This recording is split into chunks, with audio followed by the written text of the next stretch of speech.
Joining us with a market outlook today is Frayne Olson. And Frayne, let's talk a little bit about, as we go into harvest, first of all on soybeans. How is this fall going to be different than last fall? So a couple things. First, obviously, there's the uncertainty about the weather and kind of how many bushels are we going to have, what's the quality of those bushels. If we have an early frost, there's a potential for a lot of green beans, which is going to cause problems not only in storage, but also then for the grain handling system. So there's that piece. Of course, there's the trade war and the ongoing debates and discussions that are going on. We have had some small Chinese purchases. I think most of the trade is looking at that as kind of most of the trade is looking at that as some good faith effort by the Chinese to be able to purchase something to show that they're coming into these negotiations and want to make an agreement or see a deal. But those purchases so far have been relatively small. They're not at anywhere near the levels that we have traditionally seen at this time of year, especially from the Chinese. Yeah, I think the latest one was our total was like 720,000 metric tons. So will there be much more beyond that, do you think? So again, my opinion, my view is that these are, again, some good faith effort purchases.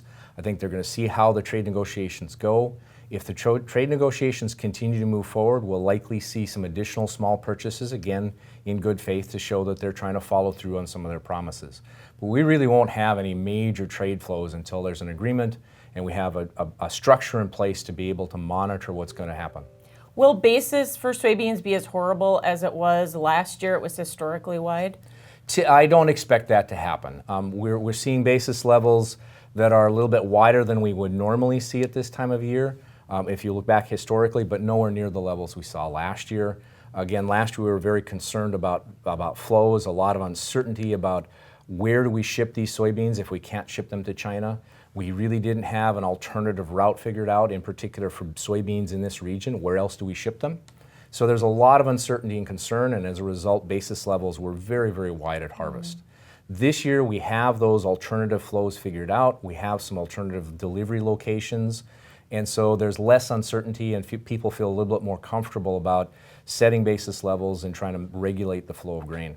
So marketing advice, especially when we look to store or not to store. Yeah, and that's kind of a challenge right now. Given today's base price levels, I think most farmers are looking at storing it, in particular soybeans. Again, you've got to be a little bit careful about moisture levels, and in particular if you're thinking about storing them for a long period of time, we need to be at low moisture levels for that to stay in good condition. Right now, we do have a pretty strong incentive to store. There's two different, you have the cost of storage, but there's two different sources of revenue. You have the carry in the market, which is the increase in the futures as we go forward in time, and any potential change in basis. Now, right now, we have a very strong carry, so the futures market's telling farmers, yep, we're going to pay you to store. But I don't, and given today's basis levels, I don't see a big improvement in basis unless we have some kind of breakthrough on the trade front. So if you're going to be gambling some if you're putting them in the bin right now, but the market is saying we're going to pay you to do that. Let's talk a little bit about the corn market as well. We still have, even though there's been this big debate about the crop size being too big, USDA, will we see revisions, say in the October report? Will this crop keep getting smaller or not? I do anticipate that we'll start to see the yield, in particular the yield numbers, slowly go down over time. As we get a better idea of the test weights later on in the season, we get a better idea of how many of these acres and bushels will actually be harvested versus those that will likely not be harvested. I do expect to see those numbers slowly come down. In my view, one of the big unknowns right now is the harvested acreage. So to get the total production, it's harvested acreage times the bushels. We've been very focused on the bushels part, but I'm really concerned that there's not going to be as many harvested acres. Some of those acres of corn that are planted now will either get chopped for silage or will simply get destroyed because they're unharvestable. So again, a lot of unknowns on the production side for corn. Yeah, and USDA actually left that number almost unchanged in the report that we had in September. So, and when do they start working these FSA PP numbers in? Right, okay, so the FSA PP numbers, some of that's already embedded in the NASS numbers, the information we see in the WASDE report. Now, USDA has a very laid out, clear process in how they come up with their numbers and their estimates. And that process works really well under kind of normal conditions. But this is not a normal year. And so the process they have in place is not going to be as accurate. I really don't expect to see any big updates for the harvested acreage number until, unfortunately, the January report when we get the final production numbers.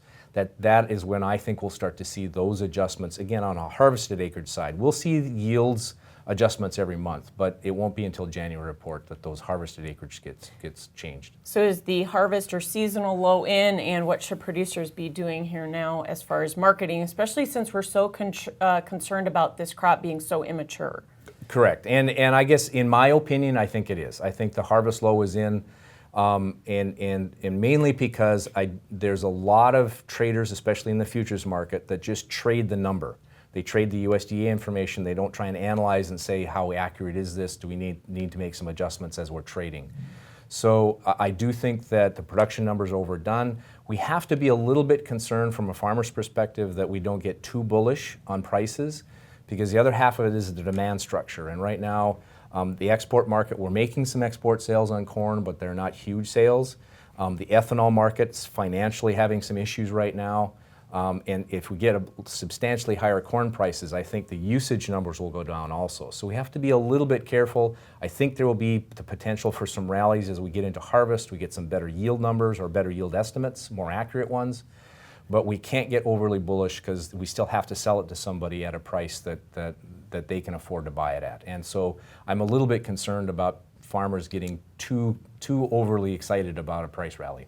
Can we also talk about the wheat market, because spring wheat harvest has been delayed and we have some very bad quality out there. Falling numbers are low, and we have some VOM issues, don't we? Yeah, there's a whole host of issues going on. There are pockets, there are areas that have actually had very good yields, very good quality, but with this, we have this spectrum, we have this wide range of problems right now.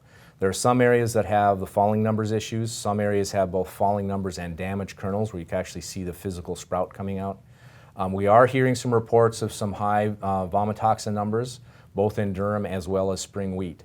And that's going to really put a challenge to the cash grain market to figure out how do we figure out where these pockets are, how do we put the appropriate discounts on them. The futures market, just to remind everybody, typically is not worried about quality, they're just worried about quantity, how many bushels were produced. It's the cash market that has to worry about these quality differentials and how do we deal with that. So be looking at the discount schedules, be paying attention to what's happening.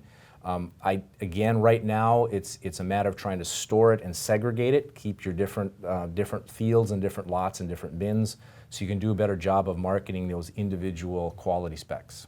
All right, thanks so much for joining us for this marketing segment. Frayne Olson with NDSU.